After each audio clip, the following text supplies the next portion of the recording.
Travel की घटनाएं। आज हम समय यात्रा यानी टाइम ट्रैवल से जुड़ी एक सच्ची घटना के बारे में जानेंगे।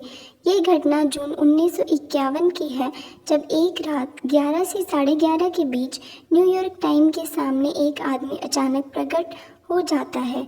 उसे देख के आजू बाजू के तमाम लोग आश्चर्यचकित हो जाते हैं।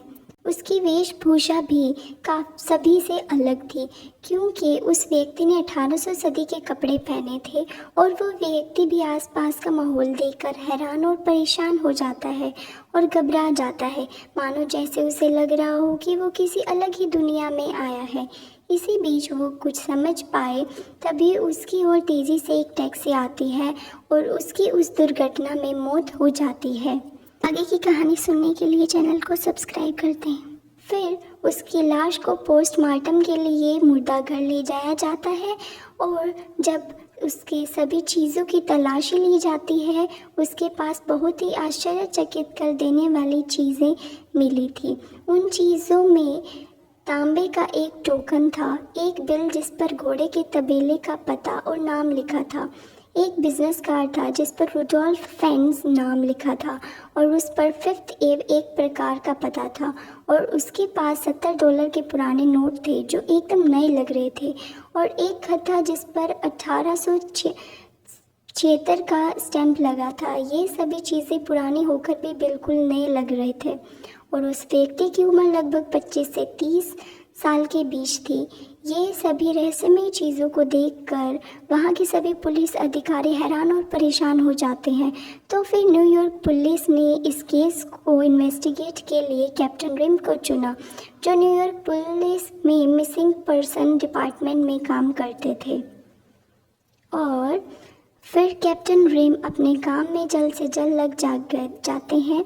उन्होंने उस बिल और टोकन के अनुसार तबेले और सैलून की खोज करनी शुरू कर दी, पर ऐसी जगह नहीं उन्हें मिली और ना ही वहाँ के बड़े बुजुर्ग को इस व्यक्ति की कुछ बातचीत का कुछ भी अंदाज़ा था।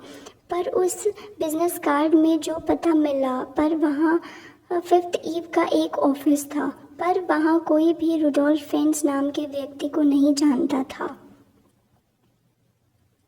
अब उसके पास मिले बिजनेस कार्ड से ही उसे रुडोल्फ फेंस नाम से ही जाने लगा।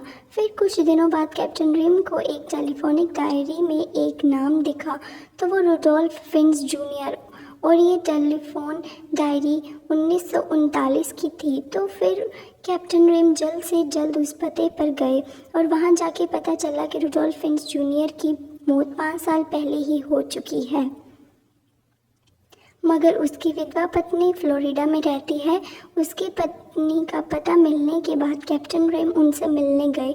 तो फिर रुडोल्फ फेंस जूनियर की पत्नी ने जो बात बताई वो बहुत ही चौंका देने वाली थी। विधवा पत्नी ने उन्हें बताया कि रुडोल्फ फेंस सीनियर ये व्यक्ति रुडोल्फ फेंस जूनियर के पिता हैं और वो 29 साल की उम्र में 1876 में अचानक गायब हो गए थे। उस विधवा पत्नी ने बताया कि एक दिन शाम को वो सड़क पर घूमने गए थे। उसके बाद ना ही वो घर वापस आए, ना ही उनको तब से किसी ने देखा है। ये बात पूरी सुनकर कैप्टन रिम बहुत ही हैरान और परेशान हो गए। फिर उन्होंने 1876 की लापता लोगों की पुलिस फाइल देखी, तो उन्हें विश्वास हो गया कि विधवा पत्नी ने जो बात बताई है वो सब सच है। उस फाइल में जिस व्यक्ति का हुलिया और वेशभूषा का वर्णन किया था, ठीक उसी तरह उस व्यक्ति से मेल खा रहा था जिसकी सड़क हादसे में मौत हो गई थी। इससे यह निष्कर्ष निकलता है कि रुडोल्फ फेंस ये व्यक्ति अचानक टाइम ट्रैवल कर अपने समय 75 साल आगे भविष्य में आ गए थे, पर दुर्भाग्यवश वो कुछ समझ पाए, उनकी उस सड़क हादसे में मौत हो जाती है।